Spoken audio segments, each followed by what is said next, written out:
buri murimo wose dukora dukwiriye kwitwararika kugira ngo tutawubera inkomyi. Mu gihe cya nyuma rero cy'intege nke hadutse abantu batagira icyo bitaho, bitwa abakristo, bitwa abakozi b'Imana, ariko ubuzima bwabo ntibabwitaho. Niba bubera abandi inkomyi ntacyo bibabwiye, ngo njyewe ndi umugenzi ujya mu ijuru, bazabyumve cyangwa babireke. Ni ukuri koko? Imana itugirire imbabazi. Haleluya. 11 ngo kandi nk'uko mubizi twahuguraga umuntu wese muri mwe tukabahumuriza no kubihanangiriza nk'uko se w'abana agirira abana be. Ubundi ibi bintu bitatu kugira ngo bihurire mu muntu biragoye. Yabahuguje umutima, abahuguza ubugwaneza, abahuguza ububyeyi, nta kintu yasize. Ngo kandi nk'uko mubizi twarahuguraga umuntu wese tugahumuriza. Guhumuriza ni igihe umuntu yacogoye, yacitse intege, adafite imbaraga, nyamara ukamuhumuriza. Muri make ntabwo ari mu gihe cyo gucyahwa, ari mu gihe cyo kwakira ihumure. Yarangiza ngo akanabihanangiriza, kandi akabikora nk'uko se w'abana agirira abana be, atifuza kuba hari n'umwe yatakaza. Mwami mwiza dushoboze ibi bintu. Haleluya, haleluya. Guhugura ni ukubwira umuntu ibintu byose byamugirira umumaro. Wamubwira ibyo mu mwuka, wamubwira n'ibyo mu mubiri. Yesu ashimwe. Haleluya. Umugisha wose Imana iduha izawucisha mu bantu. Hari igihe ubana n'umuntu umurushije agatambwe mu gakiza, cyangwa se ari n'umwana mutoya muri wowe, ariko wareba imyitwarire ye ukasanga imyitwarire ye izatuma atagira umugisha n'umwe atunga. Ukarenga urwego rw'ibyo mu mwuka ukamubwira n'ibyo mu mubiri. Haleluya. Yaba atagira isuku ukamuhugurwa muti jya ukaraba. Haleluya. Yaba nuko iki ukamubwira ngo iki? Oya, abantu batoya bagifite amaraso yihuta, ariko n'abakuru turabigira. Hari igihe ukaraba kandi cyuya kikanga kikahaguma. Abasirimuzi dusigamo ka deodora, kandi abantu twamaki. Igihe ka deodora katarashoboka bakoresha ikira. Ndimo ntiryana buriya birafasha. Guhugura rero ni ukubikorana umutima wa kibyeyi utagaya. Ukamwita mwana wanjye ntago amasogisi bayambara kabiri, barayamesa. Iyo ufite umuguru umwe urarimesa ukariraza hanze cyangwa mo imbere cyangwa hafi y'imbabura, rikuma ukongera ukaryambara. Kubera ko muri bari abantu ujyamo, iyo nuka amasogisi bakwigizayo. Niba yari bwa akazi aragushyira ku ruhande. Ukamwita mwana wanjye rero ntibavuga amagambo menshi, baraceceka. Iyo barimo baganira n'ababosi uraceceka, ukavuga ari uko agize gute, ari uko agusubije, ari uko akubajije. Ukambwira mwana wanjye, yari umuntu mutoya ubikoze ngewe ndamuhugura, ariko yari umuntu mukuru hari igihe mbona byararengeranye nkavuga ni anga ndaba niteranyirije ubusa. Haleluya. Ukambwira mwana wanjye, nta muntu wandika message yandikira umuntu batamenyeranye saa 11 za mu gitondo amubwira ngo amakuru. Oya mwana wanjye, ibyo ntibikorwa. Saa 11 za mu gitondo haba hari ibintu byo gutabaza, ibintu bya emergency, cyangwa se umuntu mumenyeranye mwinjiranyemo mu buzima wemere kuvugisha n'itaye. Kabuti mwana wanjye, nta muntu uhamagara umuntu mukuru saa 4 z'ijoro. Guhugura mwana wanjye, iyo bambaye ikanzu imeze gutya ntabwo akamwe imbere kaba kari umweru, kuko yari umweru karagaragara. Mwana wanjye bigenda gutya na gutya. Yarabahuguye, arangije agira n'uruhare rukomeye rujya ruducika bavuga butumwa rwitwa guhumuriza. Hari igihe tuza dukubita ibiti n'amabuye dusatura duhitana, ariko yari afite no guhumuriza. Hari igihe umuntu ikintu aba akeneye ari ihumure ryonyine, nta kibwirizwa, nta magambo, ntaki. Taje kongera kumbwira ngo ihangane. Yari ihanganye, arabizi ikintu akeneye n'iki ni ihumure. Ikintu akeneye uko umuhobera ugaceceka ukagabanya amagambo. Erega ryo amagambo yose umuntu aba yarayumvise. Ikintu akeneye nuko umusengera bucece. Ihumure naryo yarazi kuribaha. Haleluya. Ariko kandi ntiyari nacitswe nakitwa kwihanangiriza, nako karakwiriye. Kwihanangiriza ni ikintu kigenda kigaruka none umuntu ukaza ukamwihanangiriza. Byose ubikora kugira ngo utamutakaza, kandi ubikorana umutima nk'uyu yari afite, nk'umubyeyi wingingira abana be. Mwami Yesu duhe uyu mutima. Haleluya, haleluya. 12 kugira ngo mugende uko bikwiriye ab'Imana. Umva aho baganaga nicyo yashakaga, kugira ngo abageze ahantu basigara bagenda nk'uko bikwiriye ab'Imana. Muri make twebwe mu muryango w'Imana hari ibintu byagenwe tugira uko tugendamo. Haleluya. Kugira ngo tugende uko bikwiriye ab'Imana, ariyo ibahamagarira kujya mu bwami bwayo n'ubwiza bwayo. Imana ishimwe cyane. Kugira ngo mugende uko bikwiriye ab'Imana. Ubundi ibintu byose byiza, ibintu byose biboneye, ibintu byose by'igikundiro, ibintu byose byiyubashye byagombaga kubarizwa muri twebwe ab'Imana. Nasanze Bibiliya ari igitabo cyiza cyigisha umuco, gikosora umuntu, uretse nuko cyamuhaye ubugingo buhoraho, ariko cyamuha n'ibyiza byo kubaho muri none. Haleluya. Ab'Imana bagira uko bagenda, kandi iteka Imana ishyira imbere yacu abantu dushobora kwigiraho ayibera nziza, kuko ntabwo tuzi ibintu byose. Ushobora kuba nzi iki ntegereje kuzampugura, kinegereje kuzakimbwira. Impuguro yose igira umumaro yivuzanywe umutima mwiza. Hari undi muntu uguhugura guhishihura, byaguhuguye muri byari bifite umumaro ntubyumve, cyangwa akaguhugurana ubwirasi. Bura kugira ngo umuntu aguhugure uhuguke nuko aba yaciye bugufi. Iyo wicaranye n'umuntu uzi ibintu byinshi ariko ufite ubwirasi bwinshi, wabonye ko ntakikuramo? Aba ari mu kirere iriya, afite ubwenge bwinshi ariko umva ubwenge bwe nabwigumanire. Kuko uburyo butanga yagize gute? Yatumaze. Imana itugirire ubuntu kandi dushoboze. 13. Icyo dushimira Imana ubudasiba suko ubwo twabahaga ijambo ry'ubutumwa bwiza ari ryo jambo ry'Imana mutaryemeye. Icyo dushimira Imana ubudasiba nuko ubwo twabahaga ijambo ry'ubutumwa bwiza ari ryo jambo ry'Imana mutaryemeye nk'aho ari ijambo ry'abantu, ahubwo mwaryemeye nk'ijambo ry'Imana nk'uko riri koko, kandi rigakorera no muri mwe abizera. Umva icyakijije iri torero. Igihe amagambo y'abavugabutumwa y'abakozi b'Imana bayoherezaga, ntibavuze ngo ni amagambo ya Pawulo, ntabwo urimo uvuga ngo ni amagambo ya Rutansi, ahubwo bayakiriye nk'ijambo ry'Imana, ngo kandi koko ni nako riri. Haleluya. Kugira ngo ijambo rigukorere ntabwo uryita irya kanaka, kuko yarikuye muri Bibiliya, kereka ari umuntu urimo uvuga ibindi bitari byo. Ariko niba umuntu arimo avuga ijambo ry'Imana nk'uko riri, nta yindi agenda afite inyuma, ukwiriye kuryakira nk'iry'Imana, ni nabwo rizakugirira umumaro. Ngo ahubwo mwaryemeye nk'ijambo ry'Imana nk'uko riri koko, kandi rigakorera muri mwe abizera. Haleluya. Iri jambo si iryacu, iri jambo si iry'abavugabutumwa. Abafite umutima ukingutse nk'uw'abana bato rizabagirira umumaro. Ngo kuko ngo rikorera muri mwe. Twari dufite ahantu ibihumbi twari kuba turi, ariko mukunzi mwiza wadushyizemo inyota yo kuba mu nzu yawe, ndetse udutiza n'amagara mazima kugira ngo tuhabe, ndetse ushyira n'agaciro k'ibyawe mu mitima yacu. Tuza tubikunze, turagushimye. Turabizi neza kudashobora kuduhamagarira ubusa. Turasenze kugira ngo buri muntu wese icyiza wamugeneye nyaguhora ku ngoma agihabwe. Ikintu cyose cyaturangaza kugira ngo tutakire ibyo watugeneye gikurweho, maze duhabwe umugisha nawe. Dusutse kandi gusenga kose kuri mu mitima yacu. Sutse gusenga kuri mu mitima y'abahungu bawe n'abakobwa bawe. Sutse gusaba ko ibyo bagutegerejeho. Ijambo ryawe ryarambwiye ngo kuko wumva ibyo usabwa abantu bose bazaza bagana aho uri. Nzambuye rero kugusenga, nzamuye ukugusaba, nzamuye ukukwifuza kuri mu mitima ya twese. Mbizanye imbere yawe. Waravuze nanone ngo inzu yawe izitwa inzu yo gusengerwamo. Ndabiguhaye. Nguhaye ibikomeye tutabasha kwifasha, nguhaye ibyoroshye ariko kandi byatunaniye, nguhaye ibyo tubasha kuvuga n'ibyo tutabasha kubwira abantu, nguhaye ibibonekera mu isi y'abazima kugira ngo utuzanire abantu bo kubidufasha, nguhaye ibikomoka mu isi y'umwuka bitagira umuntu wabidukorera uretse wowe, kugira ngo ibyo ngibyo naguhora ku ngoma amaboko yawe atagaragara nayo abiduheshe. Maze nitugaruka mu nzu yawe tuzabe dufite amashimwe, dufite ubuhamya bushyashya. Urakoze kuri uwo kwizerwa.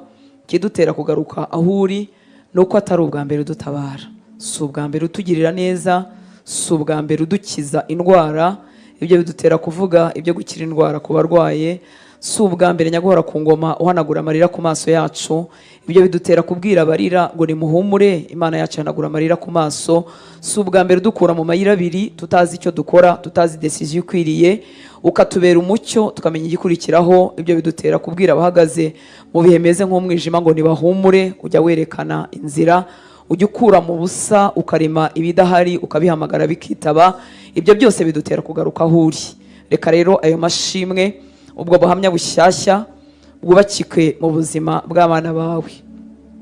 Duhamagaye ibitariho kugira ngo bibitabe, kuko bigira amatwi kandi birumva, maze bazagaruke buzuye amashimwe, buzuye ubuhamya, buzuye kuvuga imirimo yawe n'imbaraga zawe.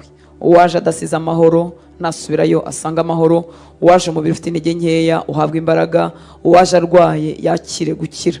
Uri munsi y'uburetwa bwa Satani no gutsikamirwa k'umubi, yaba yarakugizemo uruhare cyangwa atarabigizemo uruhare, ubwo buretwa bumenagurike, nawe yakira umudendezo uri mu izina ryawe Yesu. Urakoze, cyubahiro cyose ikikugarukire. Ngaho nyigishanya n'ubwoko bwawe. Mitima yacu turayiguhaye, ubwenge bwacu turabuguhaye, kugira ngo twigishe ijambo ryawe. Ni mu izina ryawe Yesu dusenze, amen. Haleluya. Imana ibahe umugisha, ibagirire neza. Wagize neza gutanga umwanya wawe.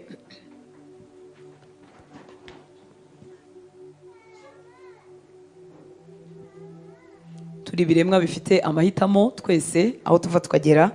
Rero ushobora gukoresha amahitamo yawe gukora ikindi kintu, ariko wagize neza guhitamo kuba mu nzu y'Imana.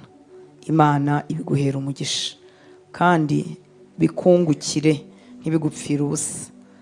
Haleluya. Nuhaba ujye haba n'umutima wawe n'ubwenge bwawe, kugira ngo wakire iby'Imana yakugeneye byose. Amen. Ayo matangazo nk'uko bayatubwiye tuzayazirikane, ubwo tuzahurira hano ku gatandatu saa 3 dukomeze gahunda yacu. Nubwo bwitange ni kuri uyu wa mbere no ku wa kabiri. Gutanga amaraso ni ukuri ntabwo umuntu yazavuga ngo nabuze icyo ntanga kandi amaraso uyibitseho uyafite. Niyo basanze adahagije baragupima, kuko bagupima ibiro, bagapima uko ubuzima bwawe bumeze. Baramutse basanze byakumerera nabi yatanga, ntago bayatwara. Sibyo? Imana ibahe umugisha. Umuntu yagira ubugugu ye, mwakagira n'ubugugu bw'amaraso ra. Ibyo bintu ntago bikwiriye. Imana ibahere umugisha. Reka rero tuganire ku ijambo ry'Imana.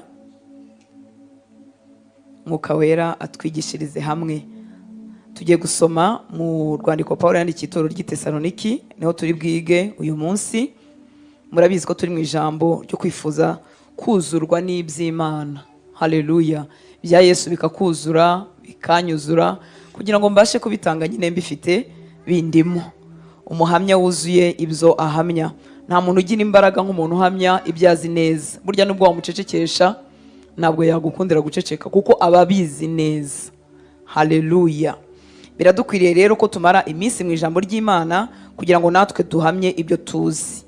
Buri umuntu ugira imbaraga zo guhamya ni umuntu uhamya ibintu yabonye, ni umuntu uhamya ibintu byamuhinduye, agira imbaraga zo kubibwira abandi. Ariye cyangwa atariye, ari mu ngorane cyangwa ari amahoro, kubera ko hari ikintu byamukozemo, azagira imbaraga zo kubivuga.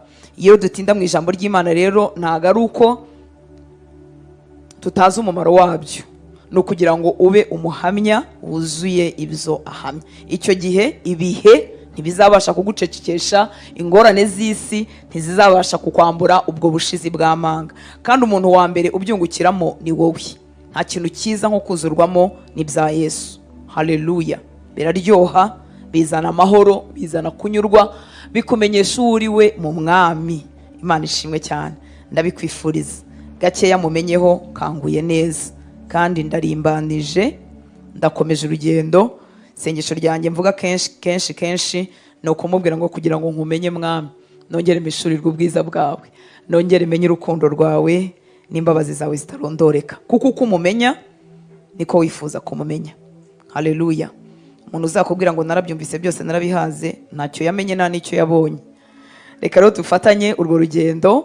Mwuka Wera agufashe kutarangara, kandi nawe umwemerere umutima wawe ube hano n'ibitekerezo, ntibibe muri telefone, ntibibe muri message, ntagira ahandi bijya, bibe hano. Amen. urwandiko rwa mbere Pawulo yandikiye itorero ry'i Tesaloniki, igice cya mbere, turahera ku murongo wa mbere tugende tumanuka. Igice cya mbere ntabwo ari kirekire cyane, nibidukundira ku bw'ubuntu bw'Imana turajya no ku cya kabiri. Reka dusome. Pawulo na Siluwano na Timoteyo turabandikiye, mwebwe abo mu itorero ry'Abatesaloniki bari mu Mana Data wa twese no mu Mwami Yesu Kristo, ubuntu n'amahoro bibe muri mwe. Mwese tubashimira Imana iminsi yose, tubasabira uko dusenze, twibuka iteka imirimo yanyu yo kwizera n'umuhati w'urukundo mugira no kwihangana kubwo kwiringira Umwami wacu Yesu Kristo imbere y'Imana yacu ariyo Data wa twese. Muri make, nubwo barimo bandikira rino torero, iri torero ryari ryarajwemo n'inyigisho zimwe z'ubuyobe, ariko bafite ibintu byiza barimo bashimirwa n'aba bakozi b'Imana barimo babandikira, cyangwa bafite amakuru yabo. Haleluya. Ngo tubashimira Imana iminsi yose, tubasabira uko dusenze, tubitewe n'iyi mpamvu. Hari ibintu twibuka iteka imirimo yanyu yo kwizera.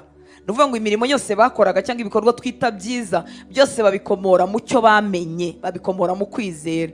Twibuka iteka imirimo yanyu yo kwizera n'umuhati. Umuhati murabizi ni umwete mwinshi. Ngo n'umuhati w'urukundo mugira, yewe ntibigarukiraho, mukagira no kwihangana, ngo ibyo byose mukabiterwa no kwiringira Umwami wacu Yesu Kristo imbere y'Imana yacu ariyo Data wa twese. Haleluya. Murumva uko guhamya atari kwiza? Icyaduha natwe bakatuvugaho amakuru nk'aya ngaya, tukaba dufite imirimo ikomoka mu kwizera, dufite umwete n'umuhati, dufite urukundo, tugeretseho kwihangana, kandi ibyo byose tukabiterwa nuko twiringiye Umwami wacu Yesu Kristo. Ibi bintu ntako bisa. Haleluya. Hanyuma muri Bibiliya, ijambo ry'Imana ku murongo wa 2 n'uwa 3, murabizi iyo tuvuze Bibiliya ijambo ry'Imana, nuko mu Kinyarwanda tumaze kugira version. Murabizi izindi ndimi zigira ibyo twita version cyangwa version. Iz'ibifaransa zigira nyinshi, iz'ibyongereza zigira nyinshi cyane, ariko no mu Kinyarwanda kubw'ubuntu bw'Imana uyu munsi dufite Bibiliya yera, tukagira na Bibiliya yitwa ijambo ry'Imana, irimo Ikinyarwanda cy'ubu cyoroheje. Nabonye hariho na hard copy zirahari, uyikunze wazayigura ntacyo bitwaye. Muri telefoni ho Bibiliya ijambo ry'Imana, kuko ikomatanyije imyizire y'amadini atandukanye, muri telefoni ho habamo ibindi bitabo hagati twe tutemera byitwa apokrifa, cyangwa ibitabo twemera ko byanditswe umwuka w'Imana waracecetse. Birimo bene Siraki, abandi ni bande, birimo ba Yudita, ba Makabe, abandi ni bande, harimo n'ibintu byitirwa Daniel niba uko byitwa, n'Abatobiya, abandi. Okay, turatsinzwe, tumenyeho bike. Ibyo rero iyo wiga ijambo ry'Imana ntabwo bijyamo, kuko bivuguruza message rusange ya Bibiliya. Ubundi Bibiliya yose iruzuzanya. Impamvu tuvuga ngo bivuguruza message rusange, hariho nkaho hagera hakavuga ko ushobora gusengera abantu bapfuye, kandi turabizi neza ko umuntu yizera ari uko agize gute, hari muzima. Ibyo rero ni impamvu tubizi neza ko byagiye, kandi koko habayeho guceceka hagati y'isezerano rya kera n'irishya. Abahanga rero barandika. Muri Bibiliya rero iri soft aho ngaho birimo, ariko nabonye Bibiliya iri hard copy bitarimo. Rero ntago ntuyobe kuki se tuyikoresha, nuko irimo Ikinyarwanda cyoroshye gisobanura ibintu neza, bikaguha kubifata. Muri ibintu utasobanukiwe ntago bigumana, sibyo nshuti y'Imana? Niyo mpamvu rero dukoresha, cyangwa niyo mpamvu nkoresha Bibiliya ijambo ry'Imana. Reka tuhasome kuri 2 na 3, nakoreka mbasomere. Nguko dusenze turabazirikana, ntiduhwema kubashimira Imana mwese, twibuka iteka imbere y'Imana Data ibikorwa byiza muterwa no kwemera Kristo, n'imvune muterwa n'urukundo no kwihangana kwanyu gukomoka ku kwiringira Umwami wacu Yesu Kristo. Haleluya.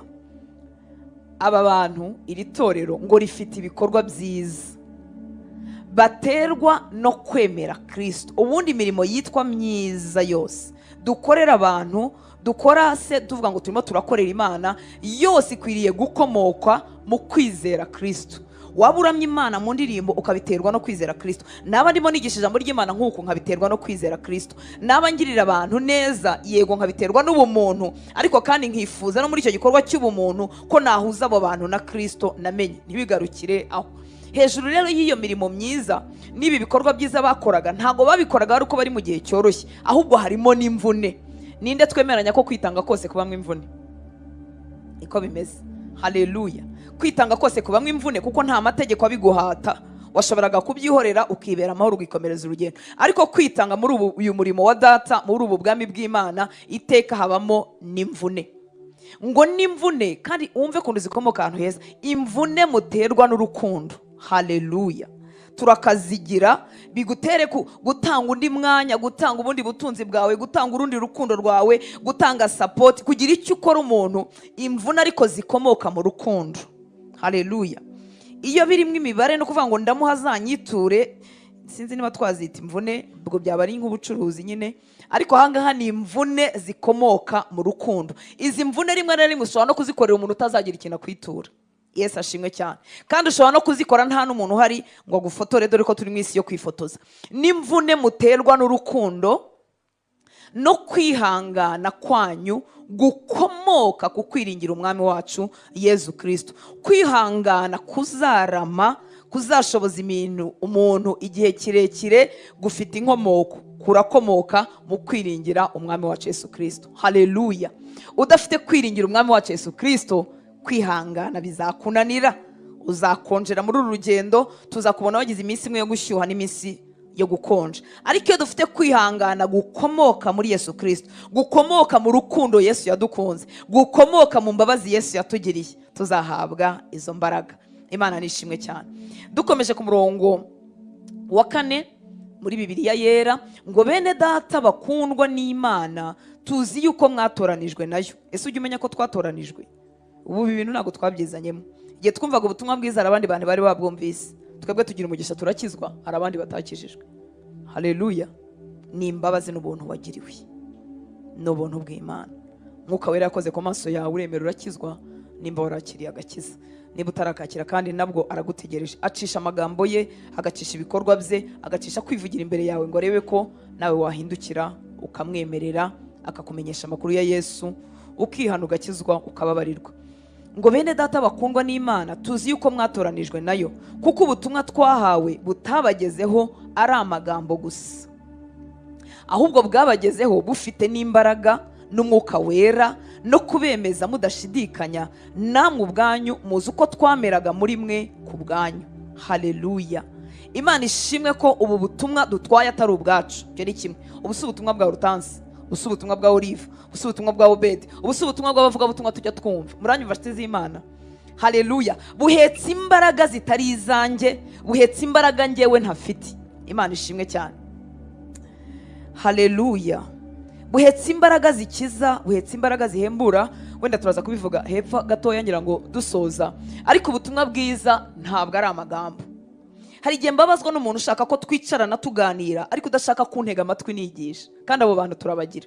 Murakumva mwakwicaranira mwivugira ibindi bintu muganira, cyangwa akagira ngo nibyo bifite agaciro. Ariko reka mbabwire, ikiganiro tusanzwe twagirana gifite agaciro gake kuruta kuntega amatwi ndimo mvuga amagambo y'uyu mugabo. Haleluya. Uyu mugabo wadupfiriye, uyu mugabo wo kwizerwa, kuko amagambo yewe ntabwo ari amagambo, ariko abantu benshi barabihishwe. Imana ishimwe cyane. Kuko ubutumwa twahawe butabagezeho ari amagambo gusa, ahubwo bwabagezeho bufite n'imbaraga n'umwuka wera, no kubemeza mudashidikanya. Haleluya. Bufite imbaraga, buhetse, buherekejwe n'umwuka wera, kuko ari wabuhumetse akabuha abantu kubwandika. Ikindi bufite imbaraga bwo kugira ibintu byemeza imitima yacu. Ubundi umuntu yahuye n'ijambo ry'Imana yihana nta polisi, yihana uwo yahemukiye adahari, yihana nta muntu umushinje. Ijambo ry'Imana ryagize umwanya mu mutima we. Imana ishimwe cyane. Akababazwa n'ububi bwe, akaba ashobora kurira kandi amaze imyaka ari igiti atajya arira, ndetse n'abahemukira ntacyo bimubwiye, ariko yahura n'ubutumwa bwiza. Haleluya. Akarambarara. Icyampa ubutumwa bwiza bukagira umwanya mu mutima wawe. Imana ishimwe cyane. Inkuru nziza rero umuvugabutumwa ashobora kumva mu matwi ye ni umuntu yatubwiye ngo ubutumwa wabwirije bwarampinduye. Niyo nkuru nziza twumva kuruta ibindi. Bwarampinduye atari kuvuga ngo bwarampinduye muri make bunkura mu byaha none narakijijwe. Iyo niyo nkuru nziza amatwi yanjye ajya yumva. Imana ishimwe cyane, kuko nicyo bumaze. Haleluya. Uretse ko hari n'abatubwira ngo bwarabahinduye butarabahinduye, ariko ntacyo bitwaye, turababwira ngo nibakomeze babwumve, hari igihe bubahindura. Imana ishimwe cyane. Hakaba n'abandi baba bataragira inyota nyinshi, bumva twa tuvideo dutoya dukaze. Muratuzi ko tuvideo bakata rimwe na rimwe, hari nubwo bakata hasekeje, hatarimo ubutumwa bwiza, hatarimo ijambo ry'Imana. Abantu batankurikira bajya bambeshya ko bankurikira, iyo duhuye barambwira ngo turagukurikira, ngo turagukurikira, ngo uvuga ngo ajya kakari ka moto kavuga gushi ngo nujya kuva mu nzu ngo banze wiragize Imana, ngo waba ugiye gutega akamoto, waba ugiye kugenda n'amaguru. Ku mutima nkavuga nturankurikira kabisa. Ubu koko ibindi byo byonyine navuze igihe nahere nsoma Bibiliya. Ariko Imana ishimwe ko buriya butoya nabwo yaba ubusetse yaba burimo ijambo, hari igihe butera umuntu inyota akajya kumva n'ijambo nyajambo. Nabyo Imana nibishimirwa. Mwuka Wera ntajya burahacisha yo kabyara. Haleluya. Ubutumwa rero si amagambo. Umutima wawe nukingurwa na Mwuka. Haleluya. Ijambo ry'Imana rizakurutira ibindi bintu byose ujya wumva, rizakurutira izindi nkuru zose wigeze kumva, kuko rizamanukana imbaraga zihindura. Hanyuma kubigendanye natwe abavuga butumwa. Haleluya. Natwe iyo dukongejwe n'umwuka w'Imana, iyo tugira ubuzima bwumvira Imana, bugandukira Imana, busenga, data nawe atiza ubundi bwiza n'undi muriro w'Imana ibyo tuvuga, hanyuma bikagenda bigakora mu mitima y'abantu. Nuvuga ngo ubutumwa bwiza bufite imbaraga zihagije, ariko twebwe nitwe kayunguruzo bucamo. Nuvuga ngo ubutumwa bushobora kubura imbaraga kuko bwaciye mu kayunguruzo kahomye katabasha gutambutsa amazi. Petero yuzuye imbaraga z'umwuka wera. Haleluya. Ku munsi wa Pentekote yavuze ubutumwa bwiza, baragenda ngo bucumita mu mitima y'abantu, ngo abantu babwumvise baravuga ngo tugire dute. Haleluya. Ngo arababwira ngo nimwihane, hanyuma mubabarirwe ibyaha, mubatizwe, namwe muzahabwa impano nk'iyo twahawe. Uwo munsi habaye abantu 3,000. Tekereza umubatizo w'abantu 3,000. Imana tuyihaye icyubahiro. Kubera iki? Petero yagize gute? Nawe yacometswe ku mwuka wera. Haleluya. Ibyo biratureba abavuga ubutumwa. Mwami Imana aduhindura ibirimi by'umuriro, kugira ngo ubutumwa bwiza tuvuga bugire umwanya mu mitima y'abantu. Umuntu avuga ati ngire gute kugira ngo se nabwo. Imana nishimwe. Ku murongo wa 6 ngo namwe niko mwadukurikije mukurikiza n'umwami wacu, mumaze kwakirira ijambo ry'Imana mu makuba menshi, mufite ibyishimo by'umwuka wera. Ibi bintu ubundi byakabaye binyuranye, mu makuba menshi ariko harimo ibyishimo byande bya mwuka wera. Haleluya. Namwe niko mwadukurikije mukurikiza n'umwami wacu, mumaze kwakira ijambo ry'Imana mu makuba menshi, mufite ibyishimo by'umwuka wera. Ngo mwaradukurikije ariko mukurikiza n'umwami wacu. Haleluya. Uwo tureberaho iteka ni umwami. Umuvugabutumwa twakabaye twizera cyangwa umupasiteri nurimo kugira gute, nurimo nawe kugira gute, kurebera ku mwami. Mwabyumvise? Ngo namwe niko mwadukurikije mukurikiza n'umwami wacu. Muri make nkwiriye gukurikira umuntu cyangwa gukurikiza umuntu nawe urimo agira gute, nawe urimo gukurikira Yesu, apana ibintu by'ibihimbano. Imana itugire neza. Haleluya. Uwo tureberaho natwe akwiriye kuba nawe ari umuntu urimo kurebera hehe, ku mwami. Niba utarimo kurebera ku mwami, wimpimbira ibintu ngo nimbirebereho. Imana ishimwe cyane. Haleluya. Imana itugire neza. Ngo nicyo cyatumye ku murongo wa 7 ngo mube icyitegererezo cy'abizera bose bari Makedoniya no muri Akaya. Ya mirimo yavuye mu mvune z'urukundo, ya mirimo yo kwihangana, kwa gukomeza gukurikira abakozi b'Imana kuko nabo barimo bakurikira Yesu, byateye iri torero guhinduka icyitegererezo cy'abizera. Ubundi iyo tuvuze icyitegererezo cy'abizera, ni ukuvuga ngo standard irushijeho kujya hejuru. Muranyumva nshuti z'Imana? Ushobora kuba icyitegererezo kitari icy'abizera, ni ukuvuga ngo basanganywe ingeso mbi, ntibarakizwa, bafite ububi bwinshi, wowe ubarushijeho agatambwe, wigiye imbere bakureberaho. Ariko iri torero ririmo riravugaho ubundi buhamya buryoshye ngo bo babaye icyitegererezo cy'abizera. Reka duhe Imana icyubahiro. Haleluya. Haleluya. Icyitegererezo cy'abizera ngo mu bandi bizera nabo barimo kugerageza gukurikira umwami no kumwigana, wigiye imbere ubabera icyitegererezo. Icyama we nanjye tukagerayo. Imana ishimwe. Amen. Hari umuntu ubyifuza? Ku murongo wa 8 ngo kuko muri mwe ariho havuye ubwaku bw'ijambo ry'Imana. Ijambo rirakomeye, no muri ijambo ry'Imana sanze ririmo rikomeye, ariko icyo bivuga ni nk'uko ikintu cyakorerwa hano ariko imirasire cyangwa ibishashi byacyo bikahava bigaterwa ahandi bikagerayo. Ngo kuko muri mwe ariho havuye ubwaku bw'ijambo ry'umwami wacu. Muri make ijambo ry'Imana ryagize umwanya rikajya ritaruka rikagera n'ahandi bivuye muri iri torero cyangwa muri uyu mujyi. Ngo kuko muri mwe ariho havuye ubwaku bw'ijambo ry'umwami wacu. Icyakora ntibwageze i Makedoniya no muri Akaya honyine, ahubwo hose kwizera kwanyu mwizera Imana kwaramamaye. Ayiwe, ubu twamamaye dute inshuti z'Imana? Isubizeho gake. Haleluya. Ngo nicyo gituma tutaruha tugira icyo tubwira abantu. Muri make ntiturinda gusobanura ibyanyu, kuko ibyanyu byarisobanuye. Kwizera kwanyu kwaramamaye kugera hirya no hino mu matorero, kandi kugenda gutera imbaraga abandi bantu. Imana ishimwe cyane. Iyo tugezeyo ntituvuga byinshi. Itorero ry'i Tesaloniki ritubereye ryiza, ritubereye icyitegererezo cy'abizera. Ijambo ry'Imana riravayo ryagera ahandi rikagira ubutware, kuko baragenda basa naryo. Haleluya. Ubu ni ubuhamya bwivugira. Mwuka wera we, tugezeyo. Mwibuke yuko mu bantu banze gukizwa cyangwa batari bakizwa, harimo abagifite umutima unangiwe. Harimo abandi bantu bavuze ngo aho gukizwa nka kanaka. Muri make niwe murokore bazi cyangwa niwe mukristo bazi, bandebye baravuga ngo aho gukizwa nka Hortense. Reka tube tubyihore. Ntibazi Bibiliya, bari bakeneye kuyimbonamo. Ntibazi Yesu, bari bakeneye kumundeberamo. Ntibazi iby'agakiza, ntibazi iby'ubugingo buhoraho, bari bakeneye kubindeberamo. Murumva umukoro dufite bera b'Imana. Haleluya. Haleluya. Ubuhamya bwivugira. Mwuka wera atugezeyo, kandi ajya abikorayo kabyara.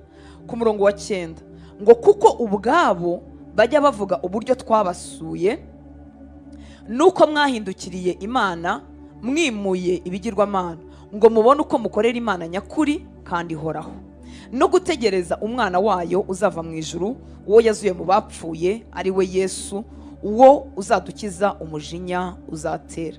Kuko ubwabo ayo matorero y'ahandi bajya bavuga uburyo twabasuye, bakavuga amakuru y'iri torero, ngo nuko mwahindukiriye. Barabizi ko hari aho barebaga bukeye barahindukira. Ubundi nuko dukwiriye kuba tumeze. Hari abantu batuzi tudakijijwe, hari abantu batuzi turi mu byaha, ntibikagutere n'isoni, nyine wari ubirimo. Ikibazo no kubigumamo kandi witwa ko wanakijijwe. Haleluya. Ngo aya makuru rero yagezeho, ngo kuko ngo mwarahindukiye. Haleluya. Mwarahindukiye, mwararebaga iyi muri mu mabi, bukeye muhindukirira Imana, mwimura ibigirwamana. Muri make ibintu byose bisunika Imana mu mitima yacu. Iyo tuvuga ibigirwamana mu gihe cyacu, si ibishushanyo bisengwa gusa, oya, ni ibintu byose bibyiga Imana, ni ibintu byose bisunikira mu kutayubaha. Ngo barahindukiye, ibyo byose barabita. Babikorera iki? Ngo kugira ngo babone uko bakorera Imana nyakuri kandi ihoraho. Haleluya. Wataye ibiki kugira ngo urusheho gukorera Imana nyakuri? Mureke tubite. Ibintu byose bitubuza gukorera Imana, ibintu byose bitubuza gukurikira Imana. Ntibarangaye kandi baranategereje, barabizi ko umwami wabo azagaruka. Ngo no gutegereza umwana wayo uzava mu ijuru, uwo yazuye mu bapfuye, ari we Yesu, uwo uzadukiza umujinya uzatera. Haleluya. Biratangaje. Iri torero ryigijeyo ibigirwamana, basunika ibintu byose bibyiga Imana mu mitima yabo. Haleluya. Biyambura ibintu byose kubwa wa mwete mwinshi bafite, biyambura ibintu byose byababuza guhindukirira Imana. Ntibagarukiraho, barabizi. Ubu hari abakristo benshi bameze mu byandirimbo bana baturirimbiye, bavuze ngo iyi azayikorera nk'uzayivamo, azayikorera cyangwa azayibamo, azayikorera nk'uzayivamo, azakorera ijuru nk'uzaritahamo. Muri make hari abandi bakristo benshi twishakira ibyina ahangaha bigaruke, twaribagiwe ko turimo tugenda tumeze nk'aba bakobwa 5 biswa abapfapfa, batari bategereje umuka, basaga nk'abamutegereje ariko mu by'ukuri batanamutegereje. Imana itugirira ubuntu. Iri torero rero ryo ngo ryari ritegereje n'umwana w'Imana uzava mu ijuru. Imana ishimwe cyane. Iyo umutima utegereje ko Yesu azaza, biragoye ko wanamuka, kuko hari igihe utegereza iby'isi byo bigatinda kuza, byatinda kuza umutima ukanamuka. Ariko utegereje ko Yesu azaza, ahora yiyeze kandi ahorana imbaraga, kuko ibyiringiro bye birenze n'ahangaha. Haleluya. Ibyiringiro byacu n'ibihembo byacu n'ingororano zacu nibyo data yaduha birenze ibyo dushobora kubonera ku isi. Imana ishimwe cyane. Turagiye mu gice gikurikiyeho cya kabiri, turasoma umurongo wa mbere, tumanuke n'ibidukundira dusoreze kuri 13. Ngo bene data, twagezeyo. Bene data, ubwanyu muzi yuko kubasura kwacu kutari ukubusa, ahubwo tumaze kubabarizwa i Filipi. Shima Pawulo ko atajyaga duhisha imibabaro ye. Hari igihe dushobora guhisha abatoya mu gakiza iby'imibabaro yacu, tuzi ko byabatera ubwoba bagatinya gukurikira umwami wacu. Ariko Pawulo ntiyahishaga imibabaro ye. Hari naho yavugaga ngo twari hafi yo gupfa, byose yarabitwandikiye. Haleluya. Ngo ahubwo tumaze kubabarizwa i Filipi no kuhahemurirwa, nk'uko mubizi. Muri make amakuru y'imibabaro bagiriyeyo bari bayazi, iri toro ryari ribizi. Ngo duhabwa n'Imana. Mwumvise, barimo kubabazwa, barimo guhemurwa, bamerewe nabi, ariko Imana y'imbabazi. Ngo duhabwa n'Imana yacu gushira amanga. Nubwo bari mu mibabaro ariko bahawe ubushizi bw'amanga. Ngo duhabwa gushira amanga, ngo tubabwire ubutumwa bwiza bw'Imana turi mu ntambara nyinshi. Ntambara zakubujije gukora iki? Zakubujije gukora iki? Zagabanije iki muri wowe? Haleluya. Intambara zagabanyije iki muri wowe? Intambara buryo uzi ko zagombaga ahubwo kugutera kwigira imbere. Haleluya. Haleluya. Kavuga uti Sata uranyanga urandwanya, ariko ubu ninjye nawe ngiye gusenya ubwami bwawe noneho nivuye inyuma. Imana ishimwe cyane. Aba bagaragu b'Imana rero Mwuka Wera yakoresheje batwandikira, muri uko kubabarizwa i Filipi, muri uko kuhahemurirwa, Imana yabahaye gushira amanga. Ubushizi bw'amanga Imana iduha si ubwo kudutera kwirata, nubwo kugira ngo dukomeze tuvuge ubutumwa bwiza, tubwire abantu iby'ubu bugingo, tubwire abantu ko Yesu akiza. Kandi ubutumwa bwiza tuvuga si ubwo tuvugira kuri mikrofone. Wabwira uwo mubana, wabwira uwo mwigana, wabwira uwo mwicana muri ofisi, wabwira uwo muturanye. Turimo turacikwa kandi igihe cya nyuma kiri hafi, aho twibwiye yuko ubutumwa bwiza bukwiriye kuvugirwa ku gatuti gusa, ariko siko bimeze. Bavuga ko abakoresha imibare bavuga ko ubutumwa bwiza bugira impact ari ubw'umuntu ku muntu, umuntu n'undi. Inshuti yawe ushobora kuyibwiriza ibya Yesu kuko mubiziranyeho ingorane zanyu, ibyaca mukongera ukamubwira, ukongera ukamukomeza, kugeza igihe ahindukiye umwigishwa muzima wa Yesu, nawe akazasigara ahagurutsa abandi bigishwa. Rero Mwuka Wera yarabiduhaye, twese turabishoboye. Imana ishimwe cyane. Turashima Imana ko iyi mibabaro n'izi ntambara nyinshi bitazimije iri shyaka n'uyu muriro uri muri bano bakozi b'Imana. Bakomeje kugira ubushizi bw'amanga kugira ngo bakomeze bavuge ubutumwa bwiza hirya no hino. Ku murongo wa 3, kuko guhugura kwacu atari uko kuyobya, kutava mu byanduye, kandi kukaba atari uko kuriganya. Niba Pawulo yandika bino bintu mu gihe cyabo ndetse mu gihe cyacu birishijeho gukomera, ni ukuvuga ngo hariho ibindi bintu byenda gusa nko guhugura abantu, ariko mu by'ukuri ari ibibayobye cyangwa se bifite inkomoko mu byanduye. Kuko guhugura kwacu, twebwe Pawulo nabo turi kumwe twandika, kuko guhugura kwacu turimo tubahugura, nta mugambi wo kubayobya, nta mugambi wo kubungukamo, nta yindi arrière pensée, nta kindi kintu gihishwe inyuma tuzababoneramo. Muranyumva nshuti z'Imana? Niba rero umugaragu w'Imana yandika ibi tukaba tubifite, nuko bishoboka ko nshobora gusa nk'ubahugura, ariko mu by'ukuri intego yanjye y'ukuri atari kubahugura, ari ikindi kintu bashakamo, cyangwa ari ukubakoreraho izina. Imana ibiturinde byo gutabwa. Imana ishimwe cyane. Ndetse ngo binabaho ko umuntu ashobora gukora ibimeze nko guhugura, ariko ngo bifite inkomoko mu byanduye. Imana nabyo ibiturinde. Haleluya. Ku murongo wa 4, ngo ahubwo nk'uko Imana yatwemereye kugira ngo tube abo guhabwa ubutumwa bwiza, niko tubuvuga. Ntituvuga nk'abashaka kunezeza abantu, keretse Imana igerageza imitima yacu. Muri Bibiliya ijambo ry'Imana nahasomye hano haravuga ngo Imana yaratugerageje, yagerageje ubuzima bwacu, irangije iratwizera. Muri make iduha ubutumwa bwiza, isanga turi abo kwizerwa ku buryo yadutuma. Ubundi umuntu muzima iyo agiye gutuma aba yifuza gutuma umuntu uzamutwarira ubutumwa akabugeza iyo bujya, siko bimeze? nta muntu wakwifuza ko ikintu yifuza ko kigera ibunaka kitazagerayo. Aha rero ngo ni nk'aho Imana yabagerageje irangije irabizera ibaha ubutumwa bwiza yizeye ko bazanabugezayo. Imana idushoboze. Haleluya. Kuko rero bazi ko babihawe n'Imana, ntago babivuga nk'abashaka kunezeza abantu. Nshuti z'Imana, iyi mirimo iri public, biroroshye kugwa mu mutego wo kunezeza abantu. Uretse n'iri public nikorwa hagati ya 2 na 3, biroroshye ko ushobora gukorera ikintu kugira ngo just munezeze kandi kitanejeje Imana. Ariko Umwami Imana turinde kugwa muri uwo mutego. Haleluya. Haleluya. Ese tuzabishobora gukora ibikorwa byose by'ineza tubihishe? Oya, ntitwanabikora tubihishe, kuko hari igihe tugomba kubigaragaza kugira ngo dushishikarize n'abandi kubibamo. Ariko mu mutima wanjye harimo iki? Ese sinakoreye nkushaka kunezeza abantu? Ese sinatanze amafaranga menshi nkushaka gushimwa n'abantu? Ese umutima wawe wowe uri mu rugendo rw'agakiza ukwiriye guhora wibaza icyo kibazo. Nabikoreye gusa nkunezeza abantu? Niko iyo tunejeje Imana n'abantu babyungukiramo, ariko dukwiriye kubikora tutagambiriye ko ingororano zacu n'ibihembo byacu bigarukira mu bantu.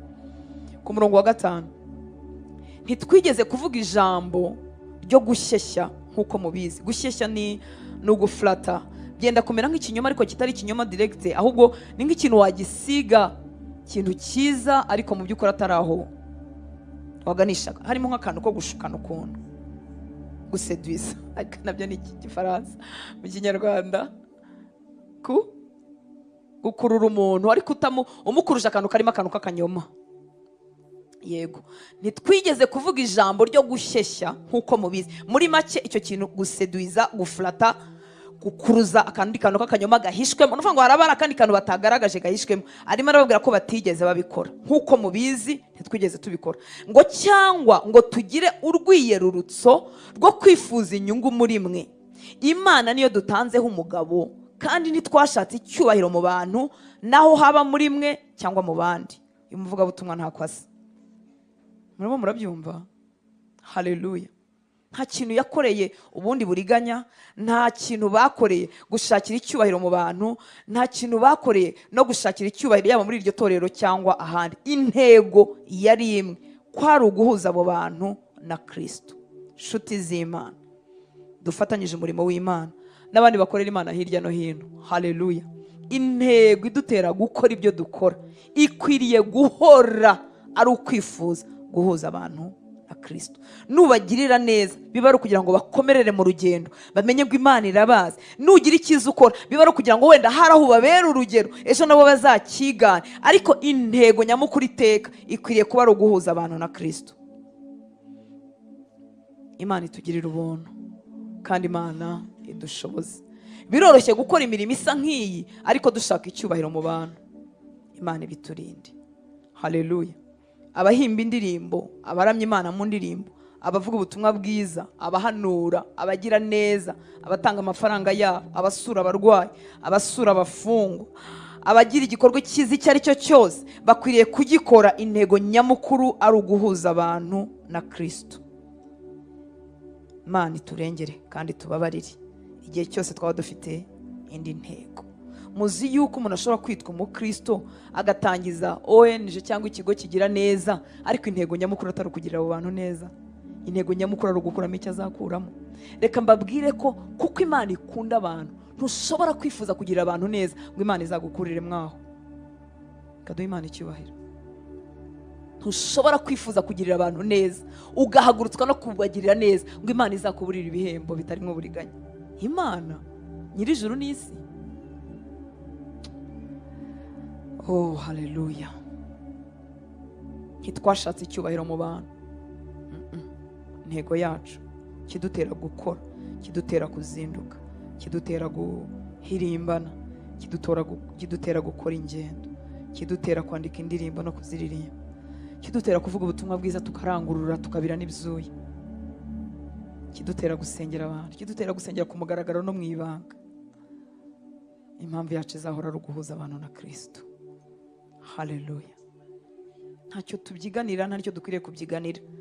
Imana yagushyigikiye ntukenera kubyiganira, gushyigikira tukabura, niyo twaba tukwanga tubura aho tugushyira, ariko ntitwangana mu izina rya Yesu. Ariko umuntu washyigikiwe n'Imana nta kintu wamutwara, ntacyo. duharanire kunezeza uwo. Amen. Wa wundi ukingura ntagire umuntu wongera gukinga, kandi iyo yakinze nubwo twese twaguterura tugashaka kuguseseka mu muryango ntuwuseseramo ntunawukwirwamo, ntibikunda. Haleluya. Niyo tukuzamuye twe tukuzamuye tukugarukiriza bugufi, kuko amaboko yacu agarukira bugufi, ariko ay'Imana yuzuye isi n'ijuru, akwiriye ahantu hose. Haleluya. Kuri 7, nubwo twabashaga, subiye kuri 6 bavuze ngo ntitwashatse icyubahiro mu bantu naho haba muri mwe cyangwa mu bandi, nubwo twabashaga kubaremerera kuko turi intumwa za Kristo. Muri make basaga nkaho babyemerewe bakoresheje ubutware bwo kuba ari intumwa. Nubwo twabashaga kubaremerera kuko turi intumwa za Kristo, ahubwo twitonderaga muri mwe nk'uko umurezi akuyakuye abana be. Ntitwakoresheje ubutware bwacu bw'intumwa bw'abatangije umurimo muri mwe, bw'ababashumbye, ntitwigeze tubukoresha kugira ngo tutabaremerera. Haleluya. Reka nshyiremo aka gaparantezi. Ubundi umuntu utwara ubutumwa bwiza afite ibintu yemerewe, kandi ijambo ry'Imana ryarabivuze. Haleluya. Mu Bagalatiya 6:6 haravuga ngo uwigisha ijambo ry'Imana agabane n'umwigisha ibyiza byose. Muri make uzana ubutumwa bwiza, uzana ijambo ry'Imana. Haleluya. Kuko azanye ibyiza by'ijambo ry'Imana, ababishyiramo bagombye nabo kumubibamo cyangwa kumuha ibyiza, bagombye gusangira ibyiza byose bafite. Kandi ibi ngibi byaba bikiri biblique, byaba bikiri ijambo ry'Imana, byaba atari manipulation. Uwigishwa ijambo ry'Imana uwo nuryakira agabane n'umwigisha ibyiza byose. Reka tujye gatoye mu Bikorinto ba mbere, urwandiko rwa mbere Paulo yandikiye itorero ry'Ikorinto 9:11 na 12. Ibi mbivugaho kuko hari igihe tutajya tubivugaho abantu bagacikanwa n'umugisha bagombye kwakira kubwo kumenya. Haleluya. Urwandiko rwa mbere rwa Bikorinto 9:11 na 12 ngo mbese ubwo twababibyemo iby'umwuka ntibikwiriye ko tubasaruramo ibyo gutunga umubiri. Mwabyumvise? Ni ibintu byo kubagarurira ibituma abo bavuga butumwa batunga imibiri yabo. Ibituma batunga imibiri yabo murumva si iby'umwuka, ni ibifatika. Kuri 12 ngo abandi ko bafite ubwo butware kuri mwe ntanswe twebwe. Muri Paulo uvuga ngo ariko ntituragakoresha ubwo butware, ahubwo twihanganira byose kugira ngo tutabera inkomyi ubutumwa bwiza bwa Kristo. Mbega umugabo we, tuzamuhobera nditugera mu ijuru. Haleluya. Ni intumwa y'igitangaza, arazana ubutumwa bwiza mu bantu, arabasengera, abapfuye barazuka, abarwayi barakira. Yari afite ubutware bwo gusoroma ibyiza muri abo bantu, ariko kuko adashaka ko ubutumwa bwiza twaye bugira igitotsi, Imana tubabarere abavuga butumwa. Haleluya. Ntituragakoresha ubwo butware, ahubwo twihanganira byose. Ashobora kwemera kaburaraho kugira ngo asabe amafaranga uwo yazaniye ubutumwa bwiza. Muranyumva abakozi b'Imana b'uyu munsi n'abejo hazaza? Ngo ahubwo twihanganira byose kugira ngo tutabera inkomyi ubutumwa bwiza bwa Kristo. Kinyarwanda baravuga ngo ukoma urusyo akome ni mbese abwire bombi. Haleluya. Abakira ijambo ry'Imana bakwiriye guhesha umugisha bari bazanira, kandi abari bazanira si twebwe gusa, abangaba bamenyekanye bari imbere. Hari abandi batumi ubutumwa bwiza bugera ahandi abantu batanazi. Ubidirisa nta muntu wamenye igicuku yabyutse n'umusore ngo duherekeze kuvuga ubutumwa bwiza. Didier n'abandi bose bakora mwe niyo mirimo, n'abandi bose bakora imirimo y'ivuga butumwa itazwi. Haleluya. Abaho uzabamenyera uzajya ubashyigikira ubaha umugisha, yaba aba hano cyangwa n'abahandi. Muranyumva nshuti z'Imana? Imana ishimwe cyane. Haleluya. Ibyo birakwiriye iyo wamenyirije iri banga, nubwo rikwiriye kumenywa n'abakuze mu gakiza, nibo bakwiye kubimenya, bakamenya ko ubutumwa bwiza bugira imvune zabwo, kandi ko ababutanga bagira ibyo baba bigomwe, hanyuma tukabashyigikira. Hanyuma ngaruke rero kuri batwebwe. Haleluya. Batwebwe babaki babavuga butumwa. Paulo aravuze ku murongo wa 12 ngo abandi nubwo bafite ubwo butware kuri mwe, twebwe ubundi twakabaye tubugira cyane. Twebwe nitwe ntumwa muri mwebwe. Ngo ariko ntituragakoresha ubwo butware, atari uko tutazi ibyanditswe, atari uko tutazi ibyo twemerewe, ariko ntago dukoresha ubwo butware, turihangana, tukihanganira byose. Iyo bavuze byose ni byose, si ubukene gusa, hari n'izindi ngorane umuvuga butumwa yaba afite, hari n'izindi ngorane n'ibindi bibazo, hari ibindi byaba bimugoye. Ngo ariko ibyo byose turabyihanganira kugira ngo tutabera inkomyi ubutumwa bwiza bwa Kristo. Imana tubabarire. haleluya. Yemwe abadutega amatwi, natwe tujya tuyatega abandi. Mubona atari byiza ko umuntu ukubwira ubutumwa bwiza atakabaye afite imigayo runaka? Sibwo mufashwa? Ashwi ntacyo bibabwiye twandavure. Birakivuze cyane. Uyu mugabo w'Imana yarimo aratubwira ngo yirinze gukoresha ubwo butware yari afite, yihanganira byose kugira ngo atabera inkomyi ubutumwa bwiza bwa Kristo. Mu myumvire yanjye ho ngejeje kumenya nuko umuntu uzana ubutumwa bwiza atakabaye yaguza amafaranga uwo abuzaniye. Ahubwo Torutansi nyine urivugira, afite ibyo kurya n'ibyo kwambara, oya sinivugira, ntaranabigira nuko nari mbifite mu mutwe wanjye, kuko nanjye narabuvuze ntabifite. Haleluya. Ni gute nkuguza amafaranga narangiza nkaza kukwigisha ntaranayabona, ariko ntarajya no kugeraho nyabona, ubundi nyakuguza gute? Icyo kiganiro kiza giti narebye wenda undi w'urugero rwanjye duhuriye kubivuga butumwa cyangwa mwene wa simbizi, mbuze uko mbivuga, ariko ntibikwiriye. Uwo ni njye, ntabwo byanditse. Ariko uzi iyo nkugujije narangiza nkananirwa kukwishyura, mba nzakomeza kubwira ubutumwa bwiza gute? Iyo se nkuzanyeho andi manyanga y'ubundi buryo bwose, narangiza nkaza kuvuga ubutumwa bwiza imbere yawe, ubwo ibyo bintu bisawundinga gute mu mutima wawe? Iyo ndimo nkubuza se gukora icyaha kandi njyewe ndimo nyigukorera, cyangwa uzi naho ngikorera, ibyo bintu bisawundinga gute? Bigira irihe jwi? Ntabwo bijyanye.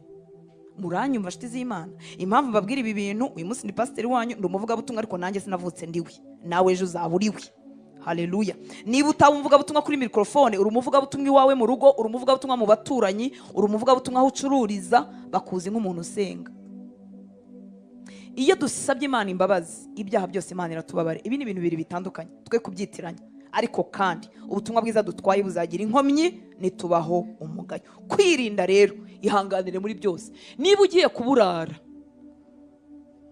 umuntu wenyine uzi ko afite amafaranga akaba ari uwushyira ubutumwa bwiza, emera ugire gute? Emera ugire gute? Ubu rare ntabwo abantu baburara ngo bapfe, Imana izakurengera. Muze kuburara rimwe cyangwa kabiri cyangwa gatatu cyangwa kangahe bitwaye iki? Nta nubwo azaba ari we wa mbere, ntacyo byatwara. Imana itubabarire aho twabereye ubutumwa bwiza inkomyi. Abatwaye ubutumwa bwiza bakwiye kwitwararika kuruta abandi bantu bose, kuruta abandi bantu bose. Utitwararika kuko uri umunyembaraga, witwararika kuko ibyo uhetse ni iby'icyubahiro. Uwagutumye ni uw'icyubahiro, ubutumwa yaguhaye ni ubw'icyubahiro. Widutenguha, wimutenguha. Haleluya. Uzashinyirize, data azakurengera. Kwihanganira byose, twihangana n'indi mibabaro yamwe imbere. Hakuza abantu imibabaro yakuye muri uyu murimo buryo ari benshi, kandi iyo twihanganaho gatoya ntacyo twari kuba. Imana itugarukeho. Ibi ngibi bibabaza umutima wanjye, niyo mpamvu uba mbona nabanduranyijeho. Uzi umuvugabutumwa ukorakora abakobwa, uzi ukuntu ari bibi, biraciriritse, birasuzuguritse. Ubwo se azagaruka kubwira ati ntimugasambane, mwubahe Imana mukundi. Tuhita tubona umeze nk'ikisi. Mbuze izina ribi nakoresha.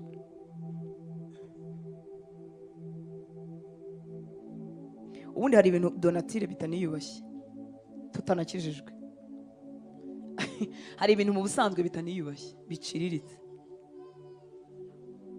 Ntabwo mwebwe mubizi? Uzi nko guhoberana n'umuntu ariko umva ihoberana rye ririmo ibintu biri bizarre, biri weird, kuko yumva rigira imbere ukuntu ibintu biteye isoni. Yewe mpita nguca amazi, kandi ari umupasiteri. Ibyo birara biba ahantu hose. Hari umugore wajya kumbabaza simuheruka, njya mubabwira yo nababarijwe nk'ibi. Umugore ukuze undusha imyaka, ushobora kuba ndusha imyaka nk'7, ariko ameze neza ku mubiri, arandusha ubujene. Yari umukristo wabintanzemo, ariko yanteraga umujinya, nkajya numva nafata nk'inkoni. Yahobera abasore, yahobera abagabo, ayiwe mva namukubita. Mbega ibintu bisuzuguritse, mbega ibintu bisuzuguritse we. Ukabona arandavura arandavura mu bana ruta, arandavura mu bagabo b'abagore b'abandi.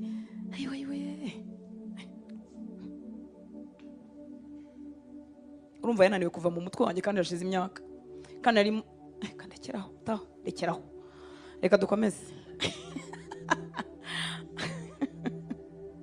Mwami Yesu, tugirira ubuntu, utwibutse ko waduhaye ibintu by'igiciro cyinshi, ngo twihanganiraga byose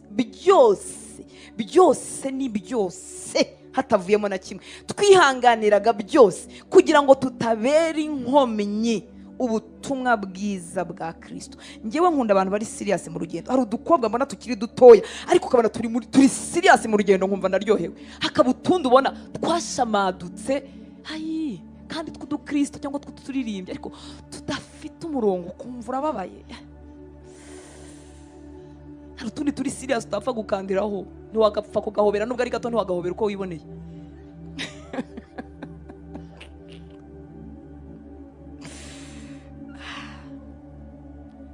Mureke guciririka kubw'imbabazi z'Imana.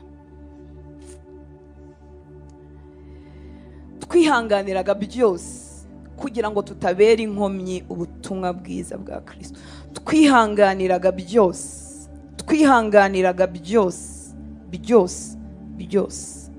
kugira ngo tutabera inkomyi ubutumwa bwiza. Muzi ko uyu mugabo watwandikiraga ibi nta mugore yagiraga. Nuvuga ngo yamaze iyo myaka yose yarahisemo kwikona kubw'ubwami. Use ko atayorayoye abagore, ngo abayorayore. None wowe ufite n'uwawe. Haleluya. Urutagaruka dukomeza urugendo. Mana ishimwe. Haleluya. Twihanganiraga byose kugira ngo tutabera inkomyi ubutumwa bwiza bwa Kristo. Imana ishimwe cyane. Tujye ku murongo wa 8. Wumve umutima w'ubwami, ngo nicyo cyatumaga mudutera imbabazi. Ngo tukabakunda cyane, tukishimira kutabaha ubutumwa bwiza gusa, ahubwo no kubaha ubugingo bwacu, kuko mwatubereye inkoramutima cyane. Ubundi ubutumwa bwiza si ku munwa. Muranyumva nshuti z'Imana? Ubutumwa bwiza ni mu mutima. Umutima wakunze abubwira, umutima wifuza ko abubwira bahinduka, umutima wifuza ko abubwira bahabwa umugisha n'Imana, umutima wifuza ko abubwira bahuzwa na Kristo. Ubundi ubutumwa bwiza si ku munwa, si uburyoza, si ugufata imirongo ya Bibiliya mu mutwe, si ukugaragara, ni mu mutima. Umva umutima w'ubwami uri muri bano bantu. Ngo nicyo cyatumaga mudutera imbabazi, tukabakunda cyane, tukishimira kutabaha ubutumwa bwiza gusa, ahubwo no kubaha ubugingo bwacu, kuko mwatubereye inkoramutima. Bageraga hafi mu rupfu, bakenda gupfa, bagakubitwa, bakagirirwa nabi, kugira ngo abantu babashyire ubutumwa bwiza, abantu bamenyanye na Kristo. Haleluya. Ntushobora kubwiriza abantu udakunda. Iyo utabakunda uba urimo gukora ikinamico imbere yacu. Haleluya. Ubutumwa bwiza buzima bukomoka mu mutima ubabariye abo bantu, wifuza ko abantu bamenya Yesu, wifuza ko abantu bakira umugisha w'Imana bakiri nahanga, wifuza ko abantu baraga ubugingo buhoraho, ubafitiye imbabazi. Igihe Yesu yagaburiye abantu benshi baramukurikiye, ngo yarabarebye abagirira impuhwe. Ubundi yatagira uwo mutima yari kuvuga ati wow, igiterane cyari cyiza, cyarimo abantu benshi, twa dufite aba followers, twa dufite abantu ibihumbi, wow, cyarutaga icyo kanaka yakoresheje. Ariko umwami wacu suko. Haleluya. Ngo abarebye abagirira impuhwe, ngo abana bameze nk'intama zitagira umwungeri. Ngo aravuga ngo abantu barashonje cyane. Ubundi nyuma y'igiterane ntacyo byari kuba bimubwiye, kuko yari kuba yamaze kugira gute hit, yamaze gukora hit, igiterane cyaciyemo. Ariko umwami wacu suko, natwe abamukorera suko twagombye kumera. Haleluya. Arabwira abigishwa, barabwira ati abantu tubasezereye, inzara yabatsinda mu nzira, none muba ari mwebwe mubagaburira. Ntushobora kuba umuvuga butumwa mwiza udafite umutima ukunda abantu. Waba urimo gukina ikinamico nk'uko bazikina. Ikinamico ni ibintu umuntu akina atari byo. Mana duhuye umutima umeze nk'uwawe, tugarukeho nyaguhara ku ngoma. Ntushobora kwingingira abantu, ntushobora kwihanira abantu, ntushobora gusengera abantu udakunda. Niyo mpamvu nyine natwe ibyo dukora bigira imbaraga nke. Mwami tugarukeho, tugirire ubuntu. Haleluya. Ku murongo wa 9, ngo bene data mwibuke umuhati wacu n'imiruho nk'uko twababwirije ubutumwa bwiza bw'Imana dukora ku manywa na nijoro, kugira ngo hatagira uwo muri mwe turemerera. Mwamwumvise wa mugabo? Twababwirije ubutumwa bwiza bw'Imana dukora ku manywa na nijoro, nta bunebwe, kugira ngo hatagira uwo muri mwe turemerera. Yavuga kuvuga ubutumwa bwiza akajya kuboha ya mahema yabohaga, niba ari amahema niba ari ibiki, kugira ngo hatagira uwo aremerera. Kuko iyo uremereye umuntu ukiri mutoya mu gakiza haragucika, kandi akagenda azi ngo ibya Yesu ntibibaho, nta bizima bibamo. Haleluya. Yesu wose twamuhagararira nabi bigatuma abantu bamwanga, bazinuka ibyo turimo, kandi ibye byose ari byiza. Yakoraga amanywa nijoro mu muruho, mu mihati, ababwiriza ubutumwa bwiza ku manywa na nijoro, kugira ngo hatagira uwo muri mwe aremerera, kugira ngo hatagira uwo muri baremerera. Ku 10 ngo mwebwe n'Imana nimwe ntanzeho abagabo b'uburyo twameranaga namwe abizera turabera, dukiranuka kandi tutariho umugayo. Muri make mwebwe abo nabwirije, mwebwe abo twabanye muri iryo torero, muri abagabo bampamiriza ko ntigeze mbaremerera, ariko n'Imana ubwayo nkorera n'umutima utaryari irabizi yuko nabikoze n'umutima ukunze. Muri make yaritwararitse ku muhamagaro yahawe n'Imana. Natwe niko dukwiriye kumera. Buri murimo niyo wawita umurimo woroheje, ariko umurimo wose dukora kubwira izina ry'icyubahiro, kubwira izina rikwiriye gupfukamirwa n'amavi yose, iri zina ry'umwami w'abami. Buri murimo wose dukora dukwiriye kwitwararika kugira ngo tutawubera inkomyi.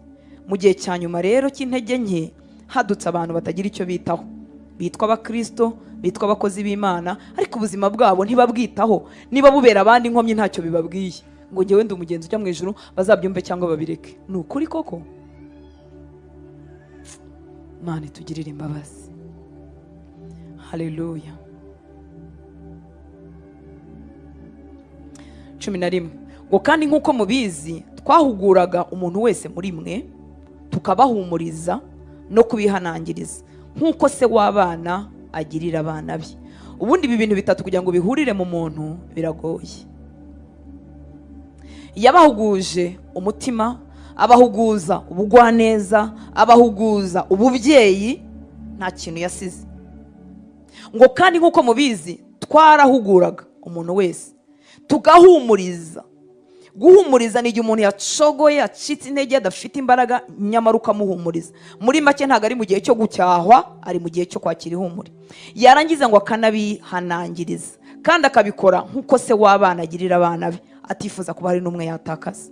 Mwami mwiza dushoboze ibi bintu. Haleluya, haleluya. Guhugura ni ukubwira umuntu ibintu byose byamugirira umumaro. Wamubwira ibyo mu mwuka, wamubwira n'ibyo mu mubiri. Yesu ashimwe. Haleluya. Umugisha wose Imana iduha izawucisha mu bantu. Hari igihe ubana n'umuntu umurushije agatambwe mu gakiza, cyangwa se ari n'umwana mutoya muri wowe, ariko wareba imyitwarire ye ukasanga imyitwarire ye izatuma atagira umugisha n'umwe atunga. Ukarenga urwego rw'ibyo mu mwuka ukamubwira n'ibyo mu mubiri. Haleluya. Yaba atagira isuku ukamuhugurwa muti jya ukaraba. Haleluya. Yaba nuko iki ukamubwira ngo iki? Oya, abantu batoya bagifite amaraso yihuta, ariko n'abakuru turabigira. Hari igihe ukaraba kandi cyuya kikanga kikahaguma. Abasirimuzi dusigamo ka deodora, kandi abantu twamaki. Igihe ka deodora katarashoboka bakoresha ikira. Ndimo ntiryana buriya birafasha. Guhugura rero ni ukubikorana umutima wa kibyeyi utagaya. Ukamwita mwana wanjye, ntago amasogisi bayambara kabiri, barayamesa. Iyo ufite umuguru umwe urarimesa ukariraza hanze cyangwa mo imbere cyangwa hafi y'imbabura, rikuma ukongera ukaryambara. Kubera ko muri bari abantu ujyamo, iyo nuka amasogisi bakwigizayo, niba yari bwa akazi aragushyira ku ruhande. Ukamwita mwana wanjye rero ntibavuga amagambo menshi, baraceceka. Iyo barimo baganira n'ababosi uraceceka, ukavuga ari uko agize gute, ari uko agusubije, ari uko akubajije.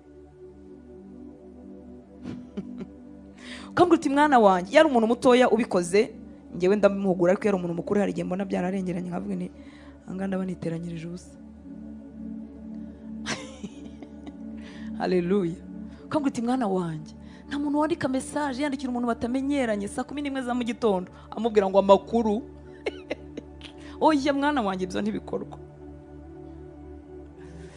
Saa 11 za mu gitondo haba hari ibintu byo gutabaza, ibintu bya emergency cyangwa se umuntu mumenyeranye mwinjiranyemo mu buzima wemere kuvugisha n'itayi kabuti mwana wanjye nta muntu uhamagara umuntu mukuru saa 4 z'ijoro guhugura mwana wanjye iyo bambaye ikanzu imeze gutya ntabwo akamwe imbere kaba kari umweru kuko yari umweru karagaragara mwana wanjye bigenda gutya na gutya yarabahuguye arangije agira n'uruhare rukomeye rujya ruducika bavuga butumwa rwitwa guhumuriza. Hari igihe tuza dukubita ibiti n'amabuye dusatura duhitana ariko yari afite no guhumuriza. Hari igihe umuntu ikintu aba akeneye ari ihumure ryonyine, nta kibwirizwa, nta magambo, ntaki taje kongera kumbwira ngo ihangane. Yari ihanganye, arabizi ikintu akeneye n'iki ni ihumure. Ikintu akeneye ko umuhobera ugaceceka ukagabanya amagambo, erega aryo amagambo yose umuntu aba yarayumvise. Ikintu akeneye no kumusengera bucece. Ihumure naryo yarazi kuribaha. Haleluya. Ariko kandi ntiyari nacitswe nakitwa kwihanangiriza, nako karakwiriye. Kwihanangiriza ni ikintu kigenda kigaruka none umuntu ukaza ukamwihanangiriza. Byose ubikora kugira ngo utamutakaza, kandi ubikorana umutima nk'uyu yari afite nk'umubyeyi wingingira abana be. Mwami Yesu duhe uyu mutima. Haleluya. Haleluya. 12 kugira ngo mugende uko bikwiriye ab'Imana. Umva aho baganaga nicyo yashakaga, kugira ngo abageze ahantu basigara bagenda nk'uko bikwiriye ab'Imana. Muri make twego mu muryango w'Imana hari ibintu byagenwe tugira uko tugendamo. Haleluya. Kugira ngo tugende uko bikwiriye ab'Imana, ariyo ibahamagarira kujya mu bwami bwayo n'ubwiza bwayo. Imana ishimwe cyane. Kugira ngo mugende uko bikwiriye ab'Imana. Ubundi ibintu byose byiza, ibintu byose biboneye, ibintu byose by'igikundiro, ibintu byose byiyubashye byagombaga kubarizwa muri twebwe ab'Imana. Nasanze Bibiliya ari igitabo cyiza kigisha umuco, gikosora umuntu, uretse nuko cyamuhaye ubugingo buhoraho, ariko cyamuha n'ibyiza byo kubaho muri none. Haleluya. Ab'Imana bagira uko bagenda, kandi iteka Imana ishyira imbere yacu abantu dushobora kwigiraho ayibera nziza, kuko ntago tuzi ibintu byose. Ushobora kuba nzi iki ntegereje kuzampugura, kinegereje kuzakimbwira. Impuguro yose igira umumaro yivuzganwe umutima mwiza. Hari undi muntu guhugura guhishihura, byaguhuguye muri byari bifite umumaro ntubyumve, cyangwa akaguhugurana ubwirasi. Bura kugira ngo umuntu aguhugure uhuguke nuko aba yaciye bugufi. Iyo wicaranye n'umuntu uzi ibintu byinshi ariko ufite ubwirasi bwinshi, wabonye ko ntagikuramo, aba ari mu kirere iriya afite ubwenge bwinshi ariko umva ubwenge bwe nabwigumanire kuko uburyo butanga yagize gute, yatumaze. Imana itugirire ubuntu kandi dushoboze. 13 icyo dushimira Imana ubudasiba suko ubwo twabahaga ijambo ry'ubutumwa bwiza ari ryo jambo ry'Imana mutaryemeye. Icyo dushimira Imana ubudasiba nuko ubwo twabahaga ijambo ry'ubutumwa bwiza ari ryo jambo ry'Imana mutaryemeye nk'aho ari ijambo ry'abantu, ahubwo mwaryemeye nk'ijambo ry'Imana nk'uko riri koko, kandi rigakorera no muri mwe abizera. Umva icyakijije iri torero. Igihe amagambo y'abavugabutumwa y'abakozi b'Imana bayoherezaga, ntibavuze ngo ni amagambo ya Pawulo, ntabwo urimo uvuga ngo ni amagambo ya Rutansi, ahubwo bayakiriye nk'ijambo ry'Imana, ngo kandi koko ni nako riri. Haleluya. Kugira ngo ijambo rigukorere ntabwo uryita irya kanaka, kuko yarikuye muri Bibiliya, kereka ari umuntu urimo uvuga ibindi bitari byo. Ariko niba umuntu arimo avuga ijambo ry'Imana nk'uko riri, nta yindi agenda afite inyuma, ukwiriye kuryakira nk'iry'Imana, ni nabwo rizakugirira umumaro. Ngo ahubwo mwaryemeye nk'ijambo ry'Imana nk'uko riri koko, kandi rigakorera muri mwe abizera. Haleluya. Iri jambo si iryacu, iri jambo si iry'abavugabutumwa. Abafite umutima ukingutse nk'uw'abana bato rizabagirira umumaro. Ngo kuko ngo rikorera muri mwe abizera. Iyo twaryemeye rikorera muri twe. Haleluya. Imana ibahe umugisha. Reka duhaguruke dusenga Imana.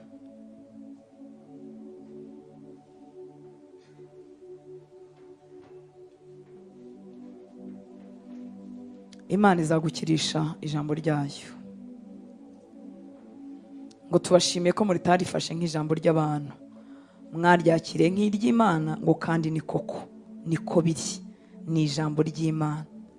ngo hanyuma rigakorera muri mwe. Iteka ikintu cyose Imana izashaka kugukiza izohereza ijambo ryayo. Muri Zaburi 107:19-20 hatubwira ngo maze bagatakira Uwiteka bari mu byago, akabakiza imibabaro yabo, akohereza ijambo rye, akabakiza indwara, akabakiza kwinjira mu mva zabo.